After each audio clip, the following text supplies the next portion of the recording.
그러면은 오늘 배울 본문은요, 바로 섭리입니다.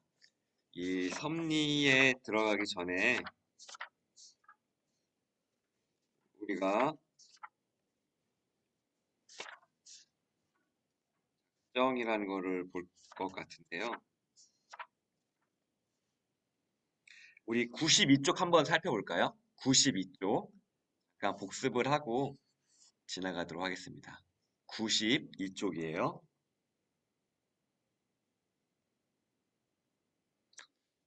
92쪽 보면은 흰색 박스 있죠? 이것을 읽고 다시 제가 질문하고 답을 같이 읽도록 하겠습니다. 92쪽에 있는 흰 박스입니다. 작정에 대해서 읽을게요. 제가 질문. 하나님의 작정은 무엇인가요? 대답입니다. 읽을게요. 시작.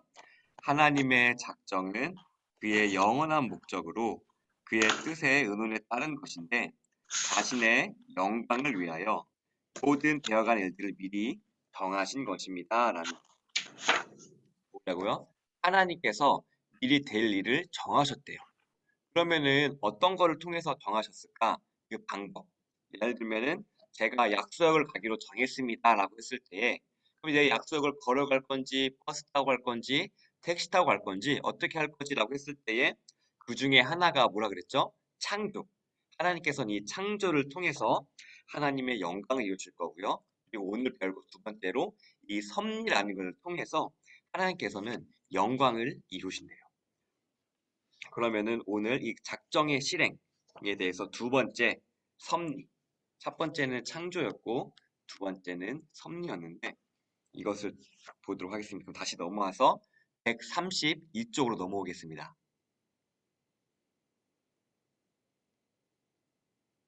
그러면은 이제 132쪽에 이제 위에 작은 뭐지 그첫 번째 단락에 밑줄 그으면서 볼게요. 하나님께서 그분의 작정을 실행하는 이가 밑줄 쭉 그을게요. 하나님께서 시작. 밑줄 볼게요. 하나님께서 그분의 작정을 실행하시는 두 가지 창조와 섭리 동그라미 이 중에서 창조에 대해 먼저 배웠고 이제 섭리에 대해 배울 차례입니다. 라고 할게요. 그러면은 보세요. 하나님께서 창조라는 건 뭐죠? 창조라는 거는 이거를 핸드폰을 만든 거예요. 그렇죠? 그러면은 하나님께서는 이 핸드폰을 만들어 놓고 가만히 냅두시는 분일까요? 우리에게 적용을 해볼게요. 하나님께서 우리를 창조하셨어요. 그렇죠? 그리고 하나님께서는 그대로 남겨놓고 이렇게 팔짱만 끼고 보시는 분일까요? 그렇게 했을 때에 우리는 신앙생활의 경험을 통해서 알고 있습니다. 어렴풋이나마다. 아, 하나님께서는 나를 창조하고 내버려두지 않고 나에게 역사하신다. 말씀하신다. 누군가를 통해서 듣게 하신다. 우리는 이것을 간접적으로나 직접적으로나 알고 있어요. 근데 이것을 내가 나의 말로 풀어내기가 힘들기 때문에 오늘 그게 정확히 무슨 뜻인지 이 섭리라는 것을 통해서 제가 한번 같이 공부를 해보도록 하겠습니다. 그러면은 두 번째 단락의 세 번째 줄을 볼게요.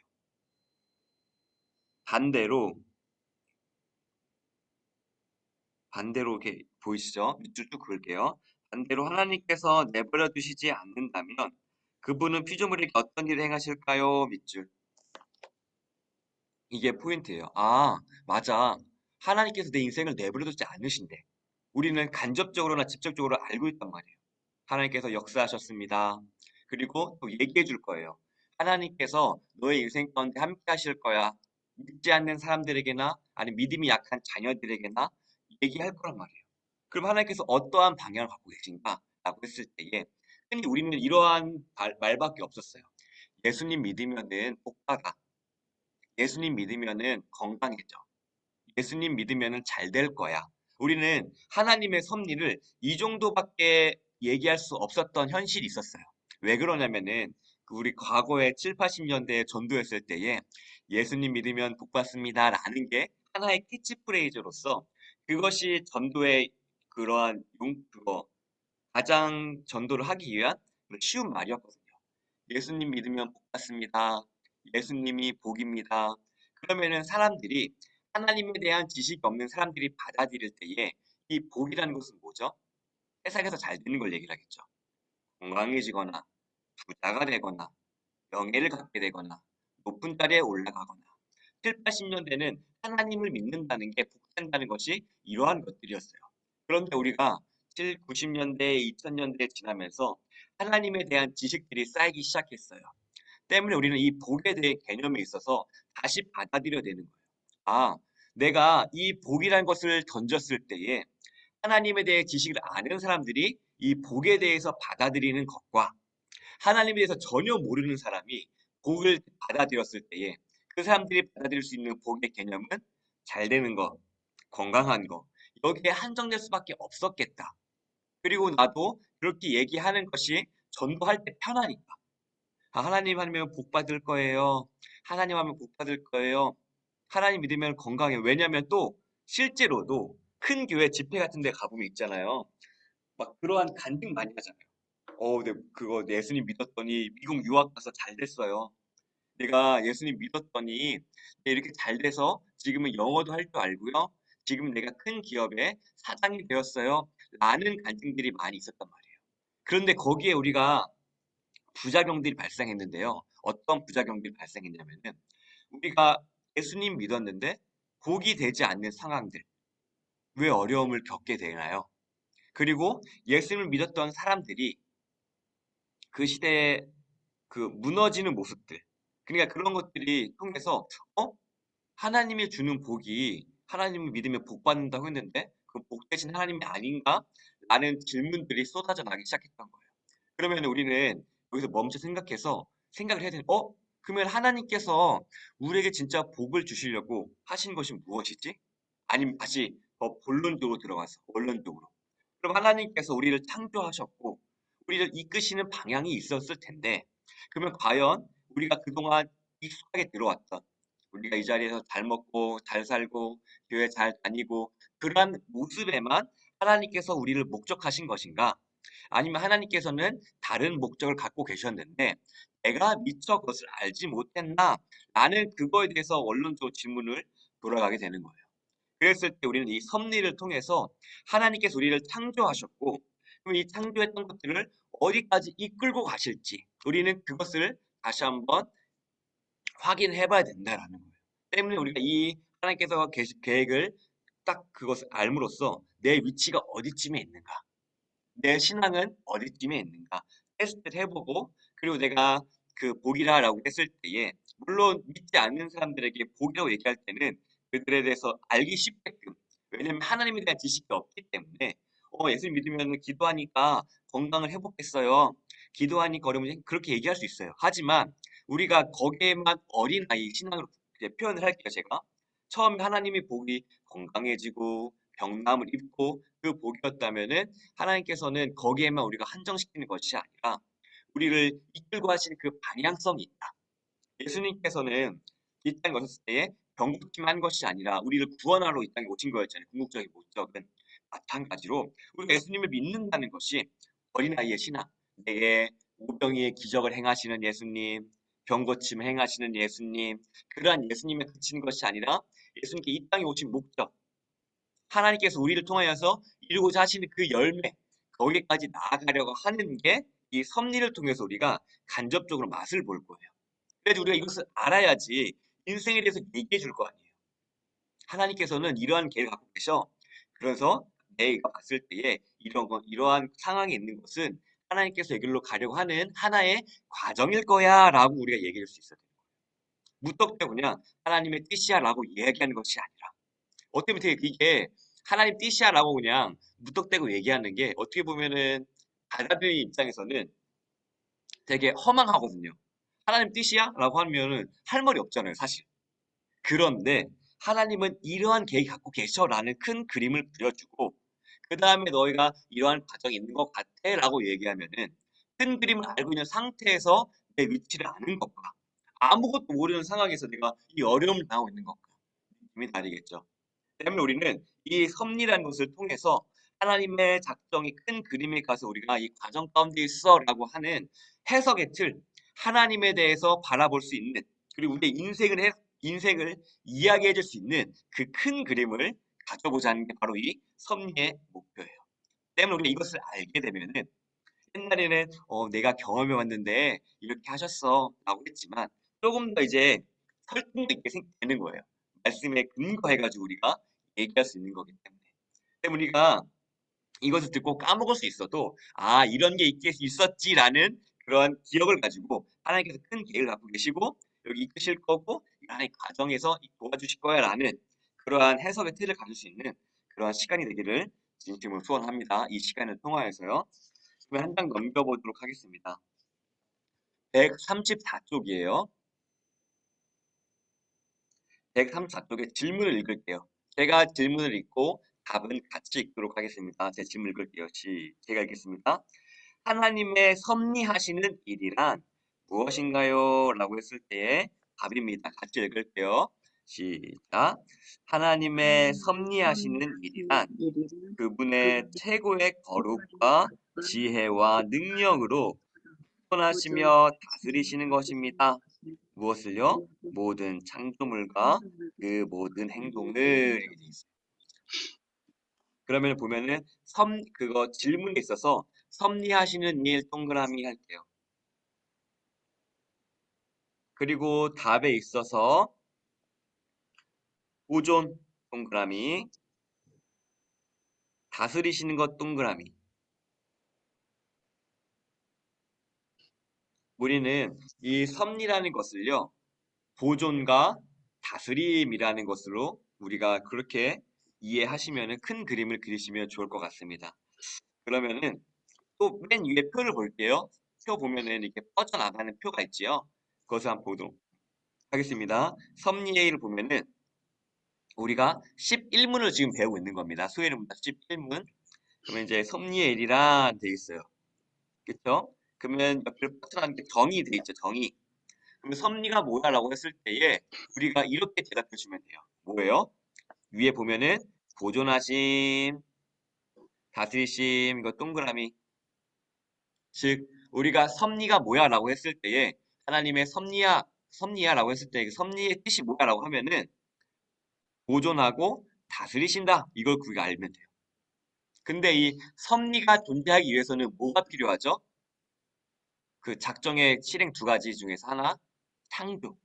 그쵸? 창조가 있은 다음에 하나님께서는 창조의 상태로 내버려 두신 게 아니라 뭘 하셨다? 섭리를 통해서 창조를 쭉 이제 이어오시는 그 역사를 하고 계시다. 라는 것을 생각됩니다. 됩니다. 그리고 보면은 두 번째, 무엇을 돼 있죠? 하나님께서 섭리를 하시는데 보존하고 다스리신대요. 그럼 뭘 보존하고 다스리시나 하면은 밑줄 그을게요. 모든 창조물과 그 모든 행동들. 그럼 어떻게 하나님의 최고의 거룩과 지혜와 능력으로 이렇게 보시면 됩니다. 결국 이게 뭘 의미하는 거예요?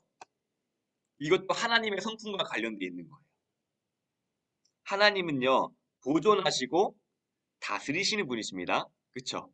그런데 만약에 이 보존하고 다스리시는 분이 악한 왕이라고 생각해 보세요. 악하게 내가 보존하고 내가 악하게 다스린다 생각하면 얼마나 그게 슬플까요? 악한 통치자, 독재자에 있는 사람들 얼마나 불쌍하고 힘들까요? 그런데 여기서 포인트가 또 나와 있는 거예요. 하나님이 어떻게 다스리셔요? 최고의 거룩과 지혜와 능력. 우리 하나님은요, 정말 선하시고 지혜롭고 거룩하시고 최고의 통치자라는 거예요. 그분이 우리를 보존하시고 다스리신다. 그분의 다스림이 얼마나 우리 바디가 얼마나 행복하겠어요. 우리가 흔히 알잖아요. 악왕과 선왕. 다윗의 때에 다스림을 받았던 그 사람들과 악왕의 때에 다스받았던 그 사람들 얼마나 차이가 있었을까요? 마찬가지로 그것을 초월해서 하나님은 선하신 하나님이 우리를 다스리고 보존하신다. 때문에 이 섭리도 이꼬르 선하다라고 나올 수 있는 거예요. 이게 포인트입니다. 이 섭리라는 것을 따로 떼놓는 게 아니에요. 이 섭리를 하시는 분이 누구시죠? 우리 하나님이시다. 근데 그 하나님은 어떤 하나님이세요? 바로 최고의 거룩과 지혜와 능력으로 그 능력의 하나님이 섭리하신다. 이꼬르 섭리는 선하고 우리에게 좋은 것이다 라는 것이 나오는 거예요. 이게 우리 그리스도인이 섭리를 바라보는 올바르게 바라보는 시선입니다.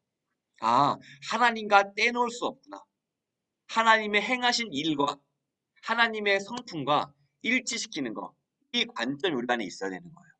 섭리 자체가 선한 것이 아니라 섭리를 만드신 하나님이 선하시고 지혜로운 분이기 때문에 이 섭리도 선하고 지혜롭고 거룩하고 주님 완전하다라는 것이에요. 우리는 이 믿음이 있어야 돼요.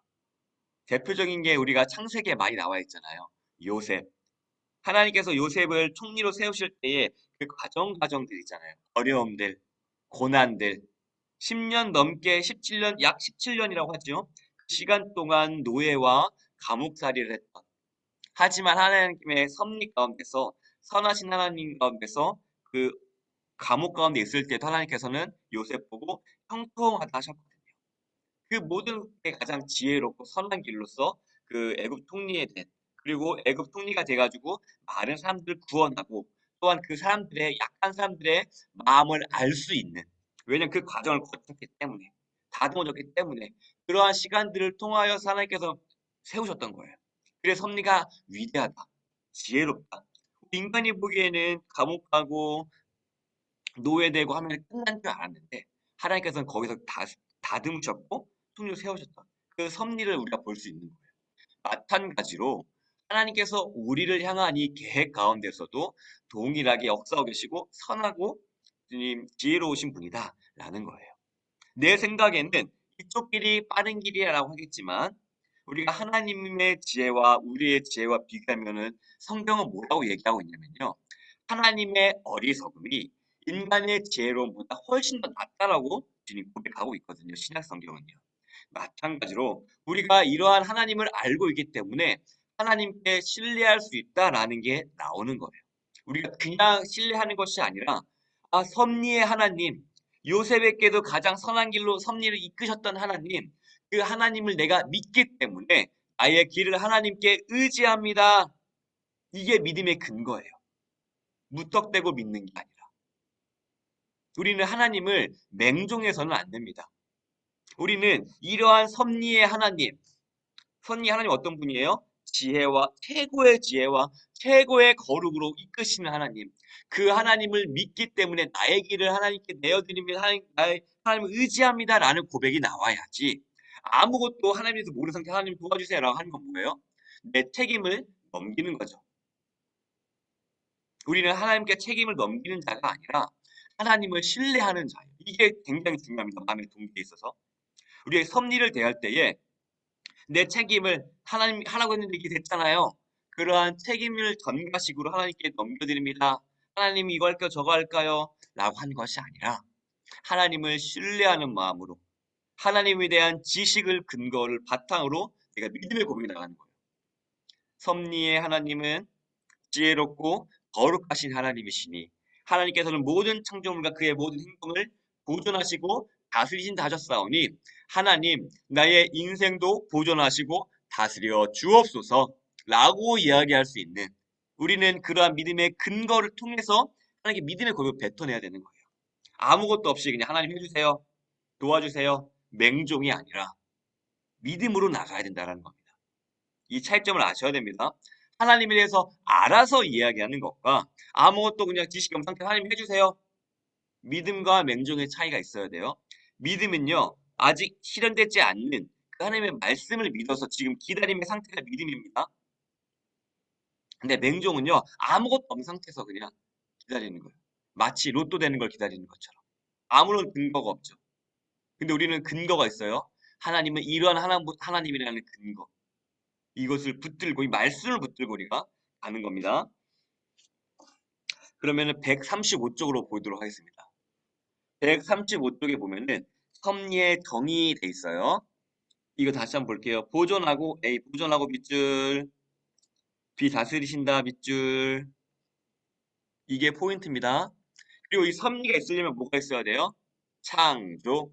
아무것도 없는데 보존하고 다스릴 수 없겠죠. 그렇죠? 때문에 창조와 이 섭리는 묶여져 가야 되는 거예요.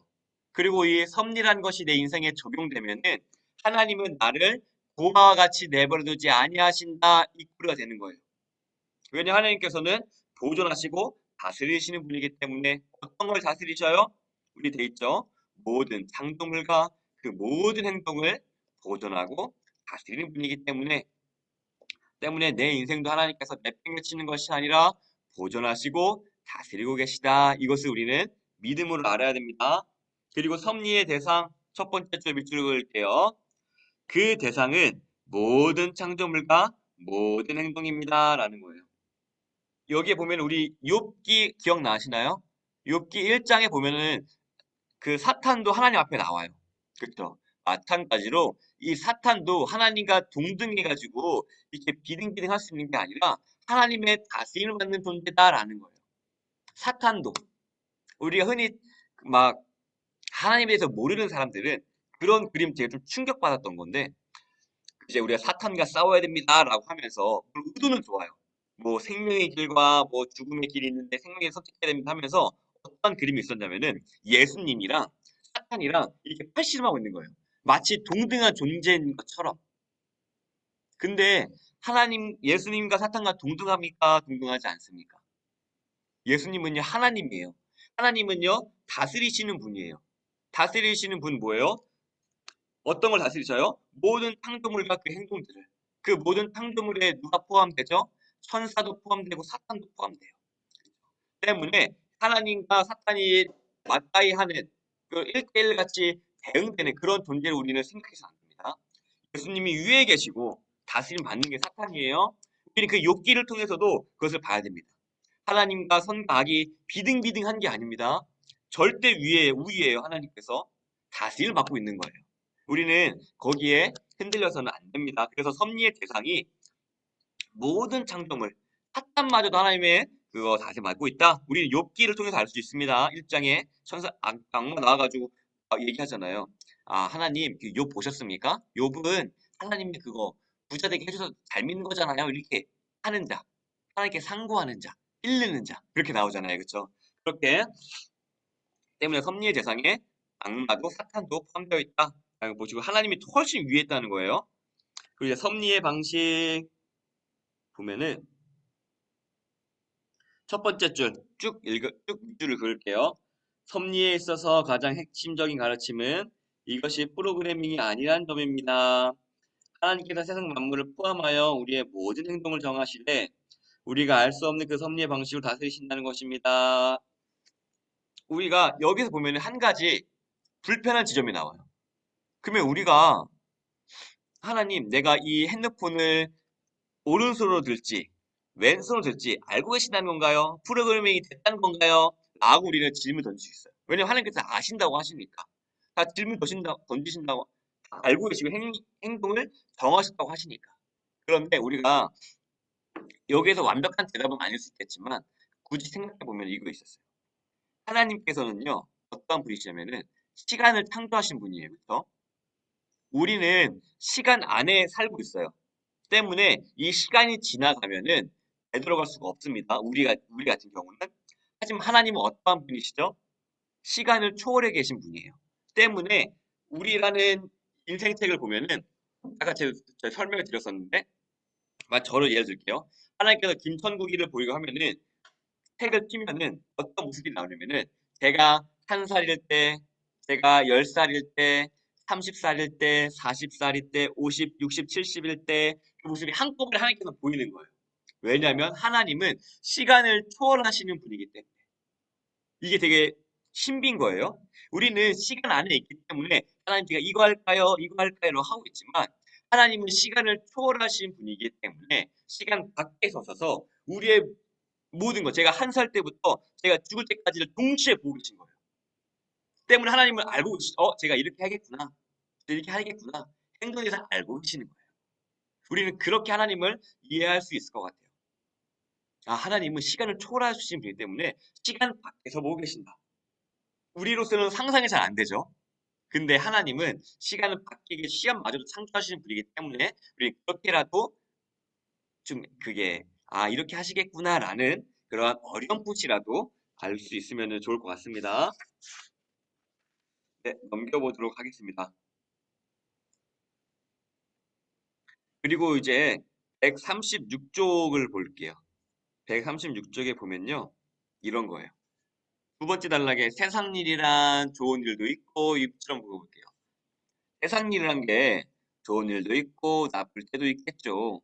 모든 것은 결국 어느 날 우연히 생기는 일 아닌가요? 밑줄. 이런 거 있잖아요. 보면은 뭐 인과응보다, 권선징악이다, 그 뭐 사필귀정이다, 막 그런 거 있잖아요.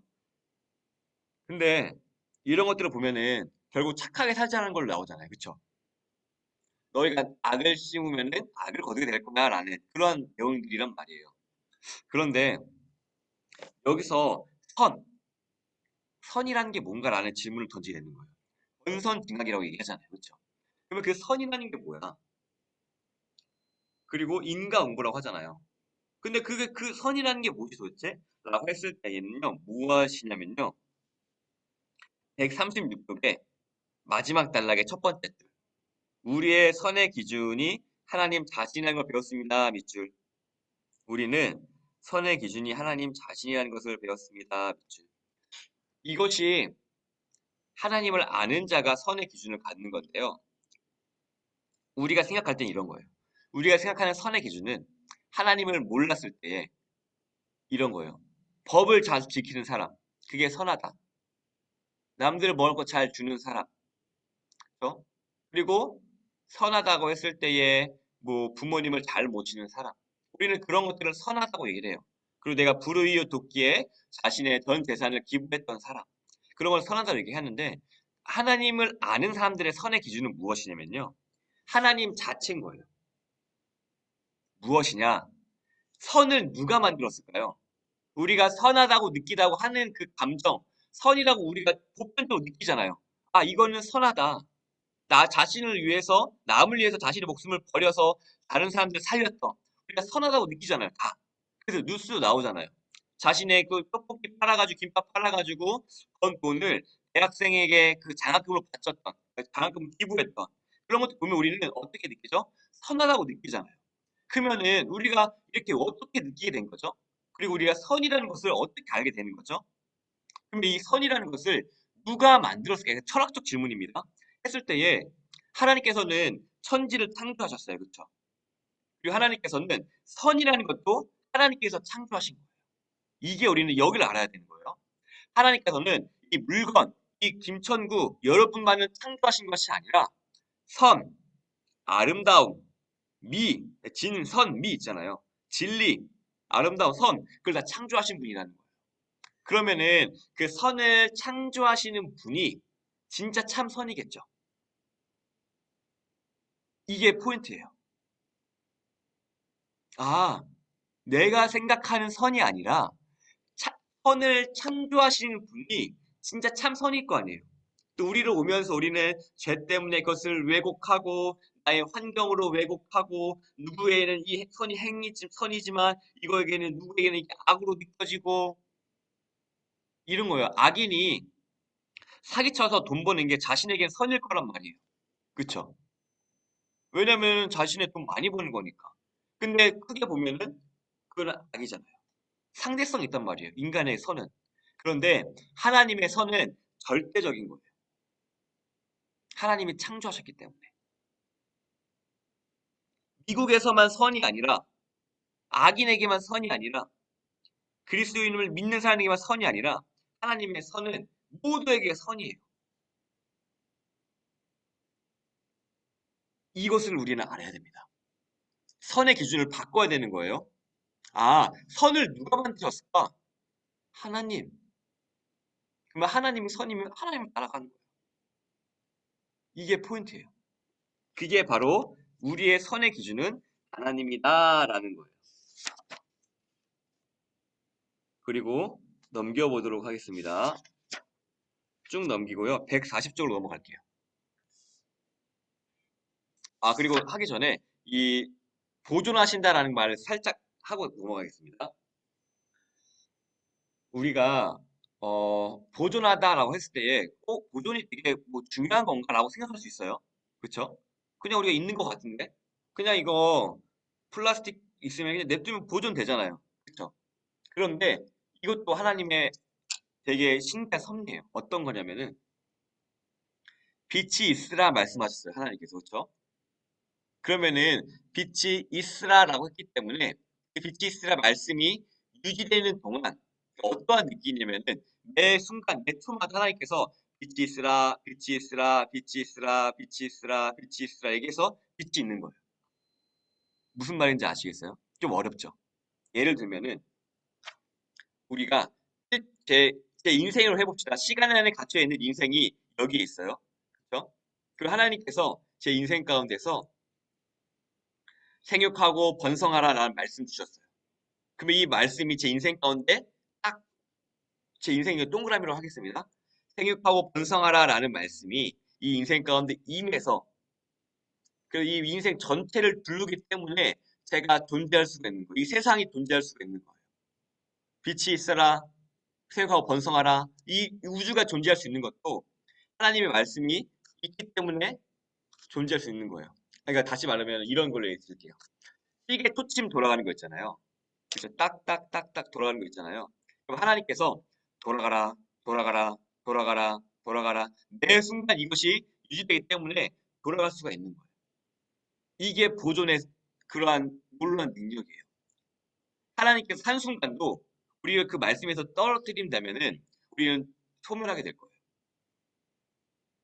지금도 빛이 있으라, 빛이 있으라는 말씀이 지금도 울려 퍼지고 있는 거예요. 우리가 알게 모르게. 때문에 빛이 존재하고 우리가 보존될 수 있는 거예요. 이게 하나님의 놀라운 섭리입니다. 우리가 이게 그냥 존재하는 게 아닙니다.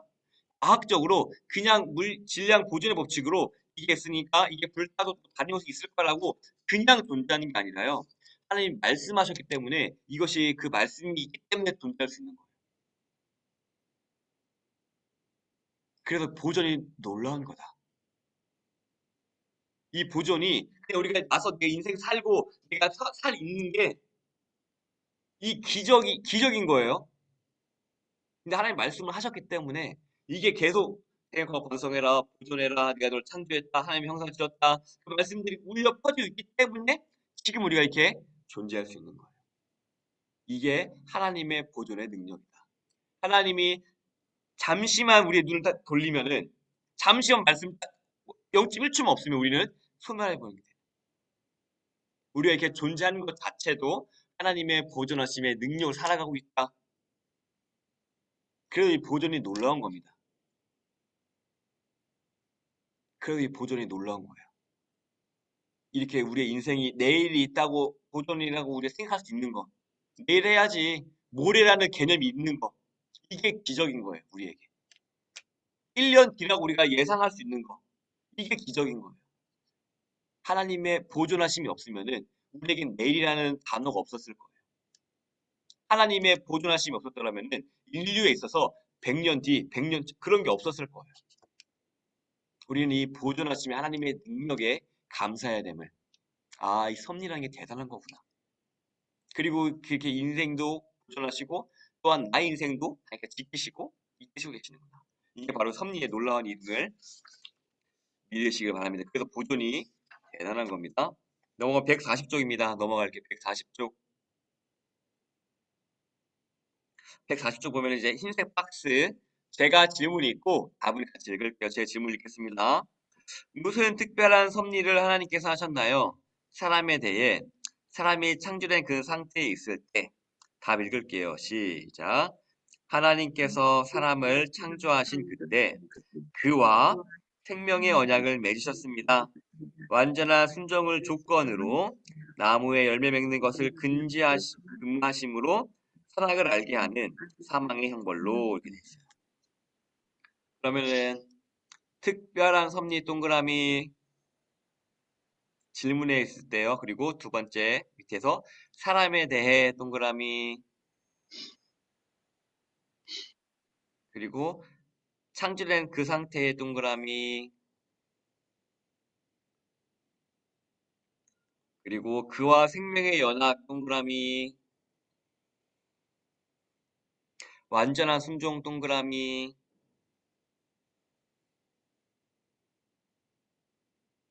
열매 맺는 것을 금하심으로 동그라미 이제 여기서 보면은 섭리의 일이라는 거예요. 섭리. 섭리가 뭘까? 섭리가 이제 자연을 보존하고 다스리시는, 그쵸? 대표적인 게 하늘이 계속 존재하고 있고 바다가 육지로 넘어오지 않는, 쓰나미가 이렇게 일어나지 않는, 그것도 하나님의 보존하시고 다스리심 중에 하나입니다. 하나님께서 너 여기까지 경계를 그거 창조하실 때에 물은 여기까지 경계선 정하셨잖아요. 그게 그래서 지금까지 유지되고 있는 겁니다. 그렇게 유지되고 있는 하나님의 보존하심이 지금 그렇게 우리는 알아보고 있습니다. 근데 그렇게 아니라 특별하게 사람에 대한 그 섭리가 있다는 거예요. 그렇죠? 보면은 141쪽 볼게요. 첫 번째 줄, 큰 굵은 글씨예요. 이게 이제 포인트, 이제 전환이 됐다라고 하는 건데, 밑줄을 긋겠습니다. 여기서부터 요리 문답은 새로운 전환점으로 넘어갑니다. 그동안 쭉 거시적인 주제들을 다루다가 이제 드디어 인간에게 초점이 옮겨옵니다. 밑줄. 아, 이게 하나님의 큰 그림 가운데서 이제 인간에게 이렇게 넘어온대요. 인간에게. 그러면은 이게 뭔가 좀 한 줄씩 한 줄씩 살펴보도록 하겠습니다. 141쪽에 그 특별한 섭리란 이게 밑줄 긋고 갈게요. 보이시죠? 141쪽. 그 특별한 섭리 동그라미 치시고요. 우리와 생명 언약을 맺으신 것입니다. 밑줄. 그 쭉 밑줄을 그을게요. 그리고 부연 설명으로 조건과 방식을 이야기하고 있습니다. 조건은 동그라미. 우리가 그분께 완전한 순종 동그라미. 그리고 완전한 순종을 알아보면 수단 동그라미. 선악과를 먹는 거 금지하는 것. 그리고 여기서 이제 물결 밑줄로 그을게요. 중요한 겁니다. 순종이 핵심이고 선악과 따먹는 것은 그것을 판단하는 하나의 지표입니다. 밑줄. 이런 거예요.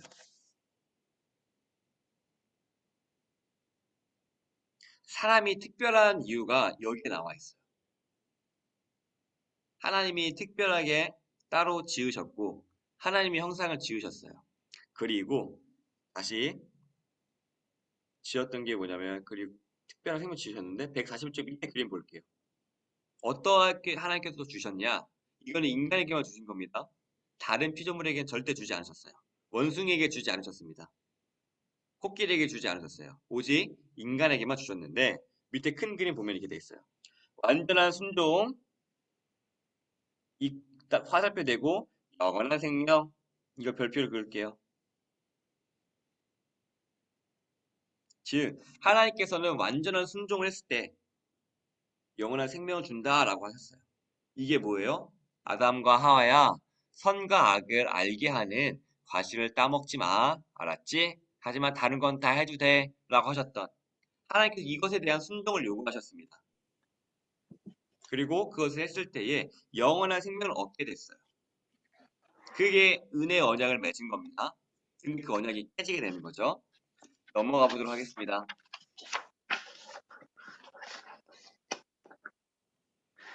왜냐면 이제 좀 이렇게 어려운 말들이니까 이 그림표 이게 그림 142쪽에 그림 보이시죠? 작정의 실행 뭐죠? 작정의 실행이 구문 뭐가 있어요? 창조 동그라미 그리고 11문에 뭐가 있어요? 섭리 동그라미. 섭리. 즉 하나님의 영광을 위한 하나님의 계획 그 작정의 실행이 뭐가 있냐면 창조와 섭리가 있다. 근데 그 창조가 뭐예요? 무에서부터 무를 만든 거죠. 무에서부터 유를 만들었다. 그쵸? 그게 창조고 그리고 거기서 하나님 특별히 사람을 창조하셨고 그리고 이제 섭리는 뭐라 그랬죠? 보존하시고 다스림. 이게 섭리입니다. 근데 그 섭리가 중에서도 보존하시고 다시 다스리시는데 인간에 대한 특별한 게 있다라고 따로 떼놓는 거. 인간에 대한 섭리가 있다라는 거예요. 그리고 143쪽에 첫 번째 단락의 세 번째 줄 볼게요. 인간에 대한 보시죠. 밑줄 그을게요. 인간에 대한 하나님의 특별한 섭리. 우리가 맨 처음 관심을 둘 부분은 하나님께서 사람에 대한 섭리하신다는 사실 그 자체가 되어야 합니다. 밑줄.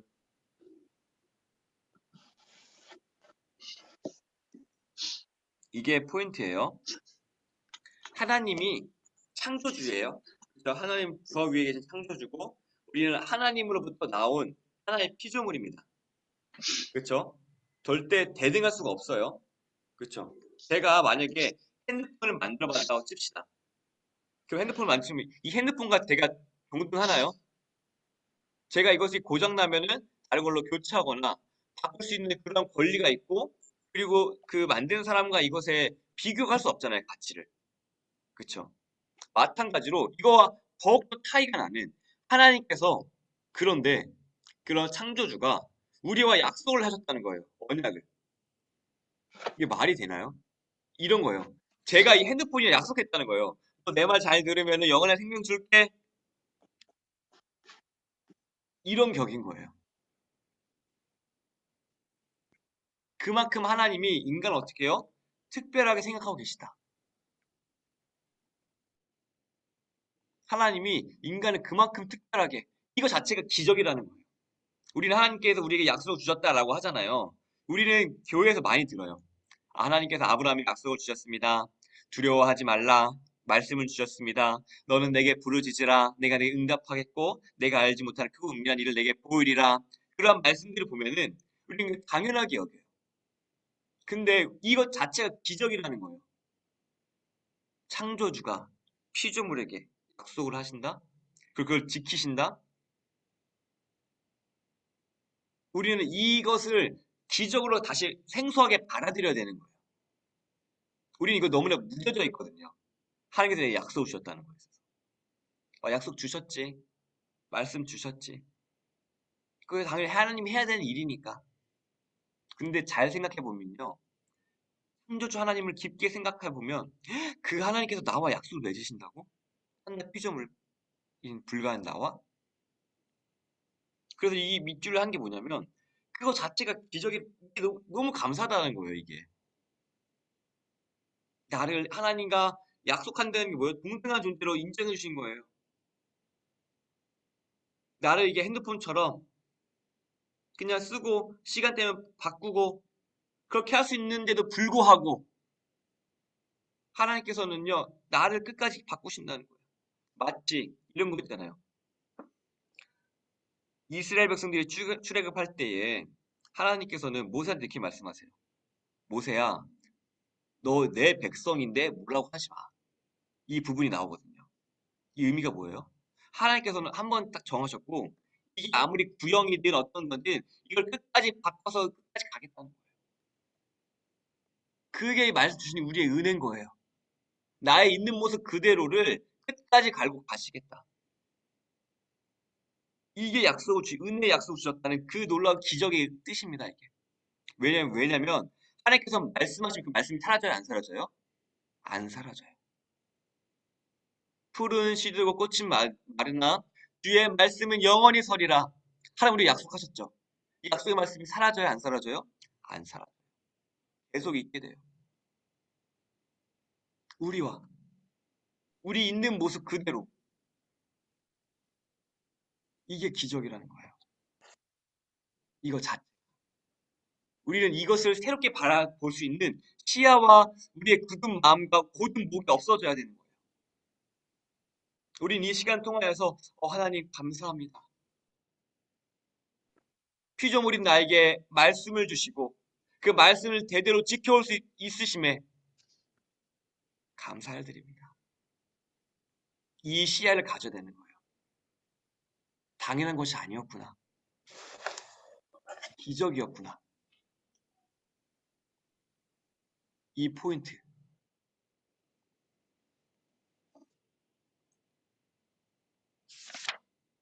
그리고 넘어가도록 하겠습니다. 144쪽이에요. 하나님께서는 완전한 순종을 요구하셨어요. 뭐예요? 최초의 은혜 언약에 보면은 너 선과 악을 알게 하는 열매를 따먹지 마. 밥만 따먹는 거 순종인가요? 아니죠. 아예 안 먹어야지 순종인 거예요. 그게 완전한 순종인 거예요. 그러면 왜 하나님께서 이 완전한 순종을 요구하셨나? 144쪽에 두 번째 단락에 세 번째 줄 볼게요. 굵은 글씨입니다. 두 번째 단락의 세 번째 줄. 순종 그 자체가 피조물에게 좋은 것입니다. 밑줄. 그리고 쭉 밑줄을 그을게요. 중요한 말이기 때문에. 가장 좋은 선이시고 복의 근원이신 하나님께 순종하는 것이 인간에게 복입니다. 자유가 복이 아닙니다. 반항과 독립과 주관이 인간에게 복이 아닙니다. 그리고 별표 칠게요. 별표. 원래 순종을 원하셨고 그 순종이 이루어졌을 때 하나님께 영광이 되면 물론이요. 우리에게도 복인 것입니다. 하나님이 절대적 선이고 도덕이고 완전함이시기 때문에 거기에 완벽하게 순종하는 만큼 우리에게 좋은 것입니다. 애매하게 덜 순종하면 그만큼 우리에게 손해예요. 하나님께서 완전한 순종을 요구하셨어요. 그쵸? 그러면은 완전한 순종을 요구하신 건데 이것을 이꼬르 이 완전한 순종을 요구하신 분이 누구죠? 하나님이죠.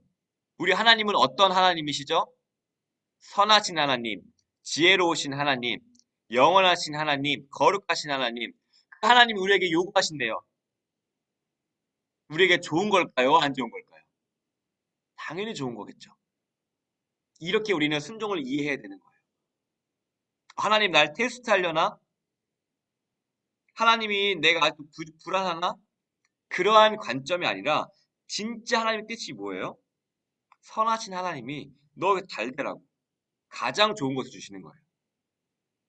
선하신 하나님이 거룩하신 하나님 너에게 순종을 요구하신다는 건 뭐예요? 그것을 따르면 너에게 가장 좋은 거다. 하나님은 안 좋은 걸 요구하지 않으세요. 왜요? 선하신 하나님이기 때문에. 하나님은요 우리에게 해가 되는 걸 요구하지 않으세요. 왜요? 선하시고 지혜로운 하나님이기 때문에. 하나님은 우리를 그 한 순간만 놓고 하시지 않으세요. 하나님은 시간을 초월하시고 전지전능하신 하나님이기 때문에 우리 인생의 전체 그 인생의 넘어서를 보시기 때문에 하나님께서 우리가 요구하시는 거든요. 우리가 당장에는 십자가의 길을 걷는 것 같고 어리석은 것 같고 하지만 지나고 나면 가장 선한 길이었다. 이게 하나님께서 우리가 요구하시는 거예요. 때문에 우리는 순종 그것만 따로 떼내서 버는 것이 아니라 순종을 누구와 연관시켜야 돼요? 순종을 요구하신 하나님과 연관시켜야 되는 거예요. 하나님이 어떠한 분이신가? 선하신 하나님, 전지전능하신 하나님, 그리고 우리의 시간을 초월하신 하나님, 나에게 가장 좋은 것을 주시려고 하는 하나님. 때문에 순종이 뭐예요? 나에게 가장 좋은 거예요. 하나님 말씀 순종이 뭐예요? 복 받는 길이에요.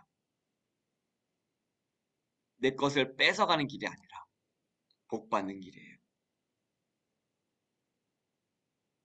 이것을 믿으시기 바랍니다. 넘어가고 145쪽입니다.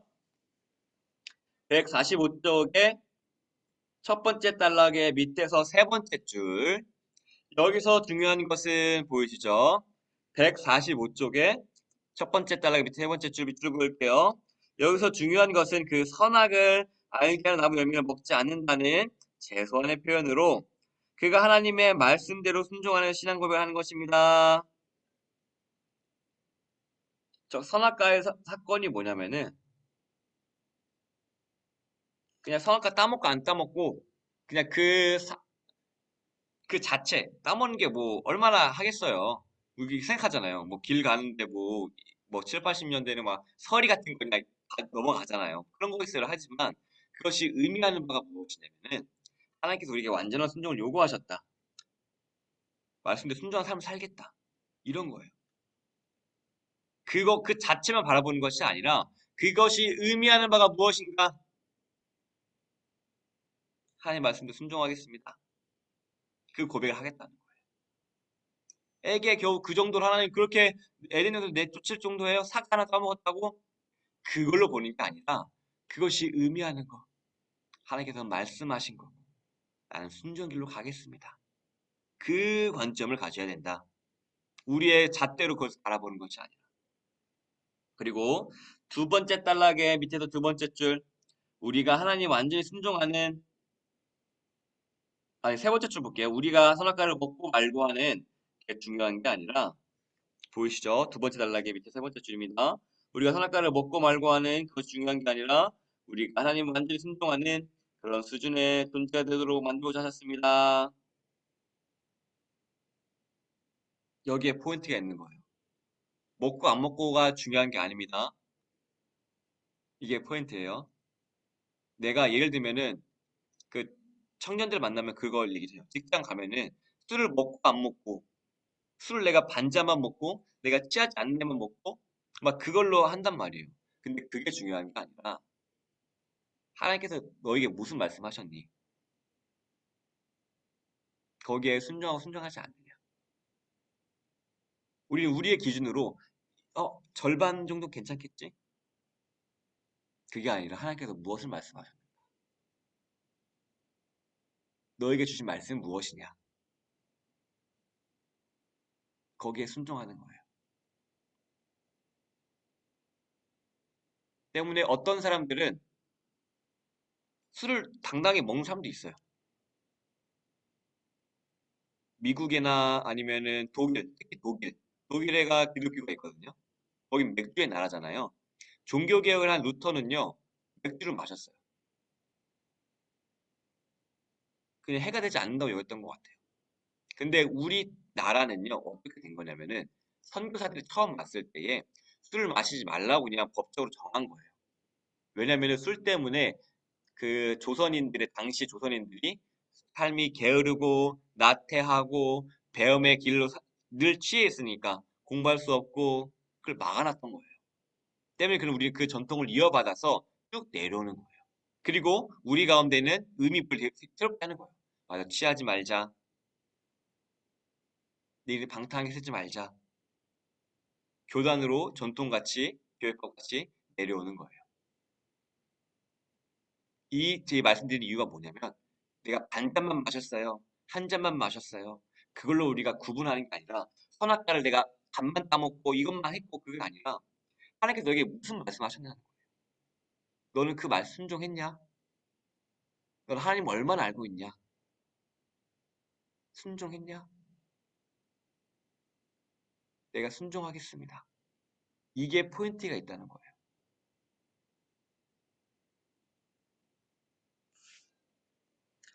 4번 보겠습니다. 145쪽의 마지막 단락의 밑에 두 번째 줄. 순종의 조건으로 하나님께서 약속하신 그 영생을 받지 못하는 상태로 타락한 것 그 자체로 벌써 죽음입니다. 밑줄. 그 순종하지 못하는 것 자체가 죽음이다라는 거예요. 그러면 그 죽음이 뭐예요? 안 죽었는데? 아담 바로 목숨 안 끊겼는데 질문할 수 있는데 146쪽의 첫 번째 줄 밑줄 그을게요. 성경에서 사망은 곧 하나님과의 관계가 단절됨을 의미합니다. 쭉 밑줄을 그을게요. 에덴 동산에서 즉시 쫓겨난 것도 바로 단절, 곧 사망을 의미합니다.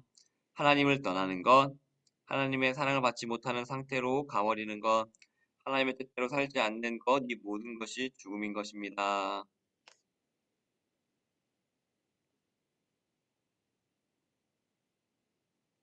이게 무슨 의미냐면요. 조금 어려울 수 있는데 그래도 듣고 넘어가면 좋을 것 같아가지고 말씀을 드릴게요. 하나님은 창조하셨습니다. 세상을, 그쵸? 그리고 질서와 교화롭게 하셨어요. 어떠한 질서를 창조하셨냐면 생명이 태어나고 죽는 것. 그렇죠? 나무도 태어나고 죽고 그리고 뭐 생물도 태어나고 죽어요. 그 원리 가운데 우리 인간이 동일하게 있습니다. 그런데 성경이 말하는 사망이 뭐냐라고 했을 때에 이런 거예요. 똑같이 우리는 이 땅에 있을 때는요. 그게 적용돼요. 태어나고 나이가 들고 그리고 죽어가는 죽음. 그 우리 똑같이 사이클이 있습니다. 인류의 사이클에 벗어난 사람 없습니다.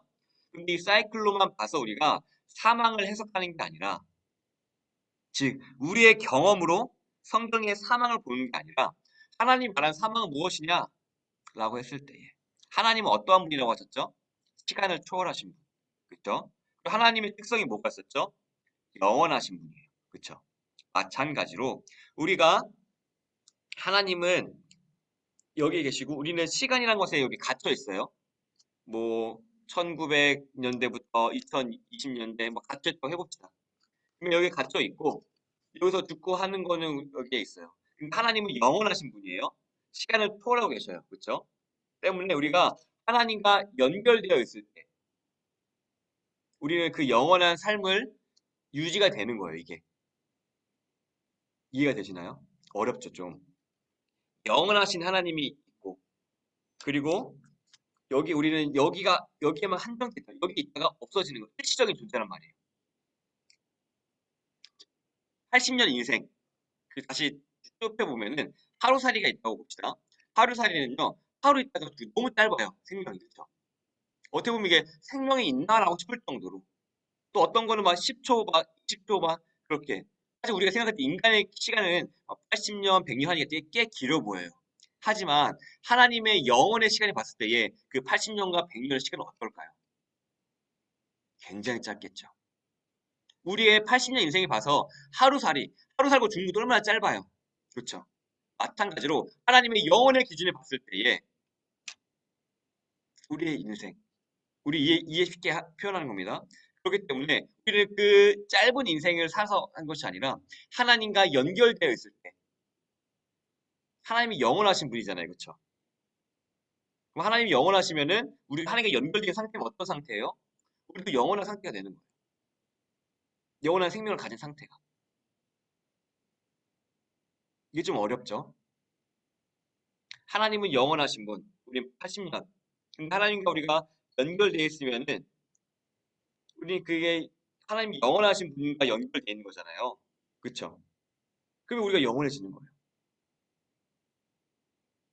좀 어려운 말인데 그래도 한번 들으시고 하면 좋으실 것 같아요. 이게 바로 하나님께서 말하는 그 생명의 상태인 거예요. 아, 그래서 우리는 하나님과 연결되어 있고 하나님과 연합됐다고 하는 게 이유가 뭐냐면은 내가 하나님과 영원하신 하나님과 내가 하나가 됐다고 하는 것은 뭐냐면요. 나도 영원한 존재로 살아간다는 거예요, 생명으로. 예를 들면 이런 거예요. 이런 표현이 있을 수 있겠지만 제가 당근이 있어요, 당근. 당근이 있는데 이거 뭐 하루짜리 당근이 있는데 이걸 먹어서 내 안에 흡수가 돼서 하나가 되는. 근데 그러한 개념으로 하나가 되는 거잖아요. 근데 하나님과 우리가 하나가 된다는 그러한 뜻은 어떠한 뜻이냐면은 하나님과 연합이라는 것을 표현을 해가지고 하나님이 영원하시기 때문에 우리는 80년 인생이지만 하나님과 하나 됨으로써 우리도 영원의 삶을 살게 되는 그런 존재가 된다라는 것으로 생각하시면 될 것 같아요. 내가 하나님과 함께하고 연합된다는 존재가 뭐냐면 나도 하나님의 영혼에 딸려서 같이 가는구나. 이게 영원한 생명의 그거구나. 라고 하는 거예요. 근데 하나님과 단절됐으면 뭐예요? 우리는 죽음 이후에도 그 생명이 있다는 걸 알잖아요. 그쵸? 하나님이 유일한 생명이기 때문에 단절돼 있으면은 그 자체가 죽음인 거예요. 내가 지금은 생명이 있는 것 같고 80년 인생 사는 것 같지만 그 죽음 위에 또 뭐가 있어요?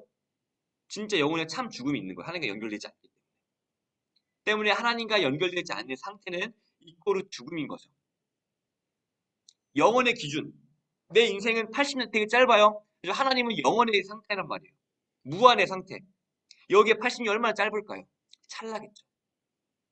이 찰나 동안 우리가 꽃을도 줄기가 잘려 있어도 잠깐 살잖아요. 근데 살았다고 얘기 못 하잖아요. 마찬가지로 우리가 그러한 삶의 삶에도 하나님과 연결돼 있어야지만 살아있는 거구나. 좀 어려운 말이지만 그래도 영혼의 하나님과 하나 된다는 그런 개념을 가지면 좋을 것 같아요. 그래서 하나님과 연결되어지고 영혼의 생명을 받는다. 그냥 알고 넘어가시면 될 것 같습니다. 그리고 147쪽입니다. 그래서 이와 관련해 가지고 이런 거예요. 147쪽에 밑에서 두 번째 단락 진리가 무엇입니까? 라고 밑줄 진리가 무엇입니까? 진리는 스스로 진리입니다. 쭉 밑줄 그을게요. 그 내용과 방식을 우리가 다 알 수 없으며 또 우리의 눈으로 보기에 알맞게 주어지는 것도 아닙니다. 세상이 그것을 인정하든 인정하지 않든 우리가 그것을 볼 수 있든 없든 우리와 한계와는 전혀 상관없이 스스로 변치 않고 부정할 수 없는 진리로 남아있는 것입니다. 진리는 이렇게 스스로 증거합니다. 밑줄 진리가 뭐예요? 그냥 진리인 거예요. 너무 쉽죠? 이렇게밖에 표현이 안 되는 거예요. 그냥 내가 인정하지도 인정하지 않든 그냥 빛인 거예요. 저기 태양 빛이 있다고 합시다. 나는 저 인정 못해. 그렇다고 저기 태양 빛이 아닌가요? 아니죠. 예수님이 이 땅에 오셨어요. 사람들은 예수님을 메시아로 인정하지 않았어요. 예수님 실제 못 박아 죽였죠. 그렇다고 해서 그렇게 부정했다고 예수님이 메시아가 아니었나요? 메시아는 메시아였어요. 진리는 진리였던 거예요. 우리가 복음을 전한다고 해요. 사람들 복음을 거부해요. 그렇다고 이 복음이 능력이 없는 걸까요? 아니, 복음의 능력은 있어요. 그 사람이 이해하지 못했을 뿐이지. 그 밑에 은혜는 무엇입니까? 밑줄. 그래서 쭉 밑줄 그을게요. 하나님께서 은혜를 주시고자 한 대상을 택할 때 조건을 보지 않으셨습니다. 그리스도를 주실 때도 인간의 타락을 미리다 보시되 더 갈 데 없는 어마어마한 심각한 상태까지 다 보시고 그래도 주신 것입니다. 거기에 어떤 일만의 인간적인 의란 없었습니다. 하나님의 선택은 조건이 없었습니다. 조건 없이 주셨다는 거예요. 이게 바로 하나님의 선택이었다라는 겁니다. 그래서 금방 넘어갔습니다. 148쪽. 그러면은 상급이 무엇일까요? 상급. 148쪽에 두 번째 단락 상급 무엇입니까? 첫 번째 줄 밑줄 그을게요. 하나님이십니다. 인간에게 최고의 상급은 하나님이시오. 하나님뿐입니다. 밑줄. 이것도 우리가 개념을 해야 되는데 최고의 선이 뭐라 그랬죠? 하나님이라 그랬잖아요. 그렇죠? 상급의 개념을 누가 만드셨을까? 하나님이라 그랬죠. 우리 하나님을 갖는 거예요. 예를 들면 그런 거예요. 애기에게는 당장의 애기에게는 그런 거 먹을 게 좋아요. 근데 먹을 것보다 이제 부모님은 그 아이에게 뭐 엄청난 양의 주식을 주려고 그래. 그 자신의 것을 주려고. 그러면 그게 우리의 수준은 어린아이 같아가지고 당장에 내가 필요한 먹을 거, 입을 거 그런 것도 필요하지만 하나님 전체 준다는 거는 막 주식을 막 되게 상속해주겠다, 부동산 상속해주겠다 이런 느낌은 더 큰 거죠. 하나님을 주신다, 하나님 자체가 주신다는 게. 네, 그렇게 생각하시면 됩니다. 그럼 넘어가겠습니다. 그리고 150쪽 첫 번째 생명과 복과 사망과 화 밑줄 쭉 그을게요. 그 모든 것을 수단으로 삼으셔서 우리를 그분께서 원하시는 가치를 이루는 자가 되도록 끌고 가십니다. 생명과 복과 생명과 화를 수단으로 쓰셔서 즉 죽음까지 수단으로 쓰셔서 그 귀한 가치를 이루는데 역할을 이루고 섭리하십니다. 밑줄. 우리가 생사화복을 겪는다고 하잖아요. 생사화복 자체가 우리가 목적이 아니라는 거예요. 나는 생명과 복 받는 게 내 인생의 목적이야. 그것을 통해서 우리가 생각하는 그 복마저도 하나님께서는 이끄는 거. 내가 널 완전한 순종의 자리에 이끌 거야. 나를 상급으로 바라볼 수 있는 자리로 이끌 거야. 생사화학을 쓰신다는 거예요. 때문에 우리가 복받는 상태가 끝이 아니다. 하나님, 나는 이제 복받았으니까 이제 하나님 이대로만 유지해 주세요. 이게 옳은 기도인가요? 옳지 않은 기도다. 우리는 그 자리에서도 하나님을 찾는 자리로 나가야 된다. 하나님의 온전한 순종 올려드려서 우리의 인생의 목적이 더 하나님께 영광 올려드리는 순종의 자리로 나아가는 거기로 나아가야 된다. 라는 것이에요. 생사화복을 수단으로 삼는 것. 우리가 평안한 상태가 우리의 신앙의 목적이 돼서는 안 됩니다. 하나님 더 알아가는 상태. 이게 우리의 목적이 돼야 되는 것입니다. 네, 감사합니다. 이렇게 해가지고 오늘 강의를 마치도록 하겠습니다.